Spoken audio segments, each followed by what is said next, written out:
আসসালামু আলাইকুম। কেমন আছেন সবাই? অনেকে এক্সেলে একটা ব্যাপার জানতে চাইছেন যে স্যার ২ টা কলামে এই যে লেখা থাকে, এই ২ টা কলামটাকে আমরা একসাথে লিখব কিভাবে? আলাদা, আলাদাভাবে লিখতে হয়। যেমন আমি একটু দেখাই দিই যে এই ২ টা কলাম আছে।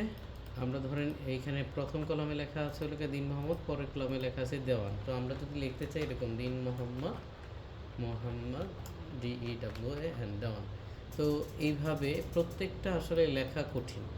এই জন্য আমরা বলবো যে এই যে দিন মোহাম্মদ দেওয়ান লিখছেন, তারপরে এটাকে কি করেন, এইটাকে সিলেক্ট করেন কত পর্যন্ত আছে, পুরোটাকে সিলেক্ট করুন। করার পরে কন্ট্রোল ই প্রেস করবেন, কন্ট্রোল ই। এই যে কন্ট্রোল ই প্রেস করছেন, দেখেন বাকি ওই যে কবির এ, রহিম বি বা রাজ্জাক বি, সাগর সি, প্রত্যেকটা কিন্তু হয়ে গেছে। অর্থাৎ একটা আপনি কষ্ট করে লিখবেন, তারপর সিলেক্ট করবেন। আমি আরেকবার দেখাই দিচ্ছি।